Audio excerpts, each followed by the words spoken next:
Welcome back. I'm Ezra Levant. New photos are instilling new fears in the Middle East. These disturbing images purport to show ethnic Kurds killed by Islamic State terrorists.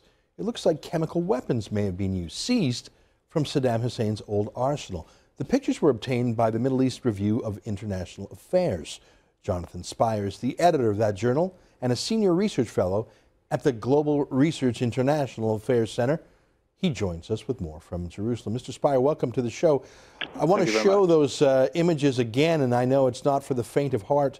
These images are so shocking. They look like skin peeling off bodies. It's not clothing. That's skin, isn't it? This looks like it looks like a kind of a burn that is not normal or natural.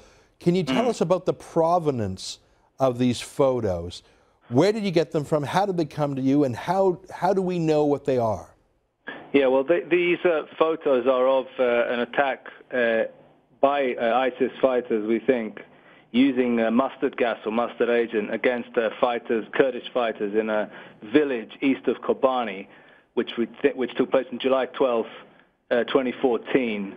And an investigation was carried out by the Kurdish authorities following that, and we were provided with these pictures about a month ago, by the way, with the intention of kickstarting an international investigation by international bodies into that event.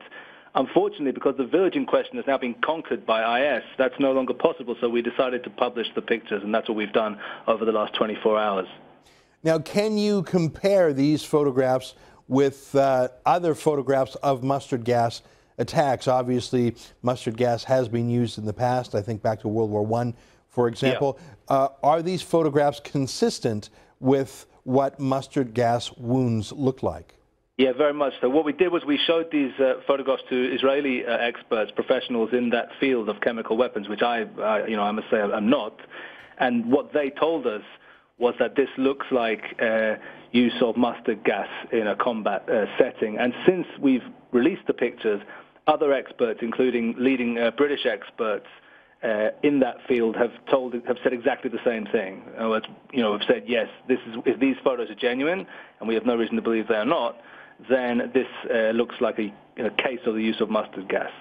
Well, it doesn't surprise me at all that the Islamic State would use mustard gas. I mean, these are people who love to cut heads off of men, women, and children. There's no weapon too diabolical for them. But I'm curious about where these weapons would have come from. I see that the suspicion is they came from Saddam Hussein's cache of weapons of mass destruction. But Saddam Hussein hasn't run Iraq, well, since he was defeated a decade ago. How could these mustard gas weapons have remained in the country, either undestroyed or uninventoried by the United States and other allied forces? Like, how could these chemical weapons have just been kicking around? Yeah, well, they weren't really just kicking around. What happened? The facility which we're focusing on is one called Muthanna, which is situated about 35 kilometers northwest of Baghdad. And this facility contained what was originally a chemical weapons production facility, and it contains a number of bunkers in which chemical weapons material was stored after the invasion, and also rather prior to the invasion, when the inspectors were in looking at Saddam's chemical weapons capabilities. So there are bunkers there, a number of bunkers where this material was situated. Now, unfortunately, of course, what's happened is that area was captured by IS, by Islamic State forces, during their offensive into Iraq in June. And it is known and there's a CIA report which was published there in 2007, looking into some of the materials there, and it includes mustard agent among them. And the report actually says that while some other of the materials were destroyed by coalition bombing, the mustard agent was not. So we suspect that that's one possibility. It's only one possibility that could be where IS got this material from. Another possibility, of course, could be that they took it from facilities belonging to the Assad regime, because, of course, Bashar Assad also possessed a high quantity of mustard gas agent. And many of his facilities, too, have been captured by IS as they've rolled up the east of Syria in the course of the last year. So there are two possibilities, really, in that regard, and we can't absolutely conclude which one of them is correct at this stage. Now, you tell me that you were planning on going to some sort of international legal authority, but, of course, the town itself has been conquered, and that is moot.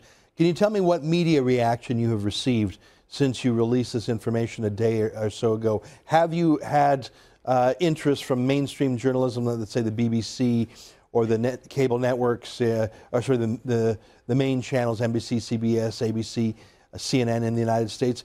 Has the New York Times or the London Times or Telegraph interviewed you or written stories about this? Well, no, I would say that there's been some interest from mainstream media, or I don't know if there's such a thing as semi-mainstream media, but there's been some interest with that. That is to say, Fox News have been interested. I guess that's mainstream media. The New York Post, the Huffington Post, a number of other channels, the Israeli media, Russia Today, of course, have taken interest as well, invited me to go on, but I decided that I was not available for that, and a number of other outlets. So there's been a great deal of media interest, a great deal, I would say, of high-profile media interest, but not the flagship channels or newspapers that you talked about. I haven't heard from any of those. Yeah, that doesn't surprise me. I think that if the New York Times or the BBC were to report on the use of mustard gas by the Islamic State, that would compel them to call for more military force than either David Cameron or Barack Obama are doing right now. And I don't think the New York Times or the Guardian or the BBC want to do that. Mr. Speier, thanks very much for joining us today. If you receive any more news or information about the mustard gas, be in contact with us. We'd like to know. Thank you for your time. More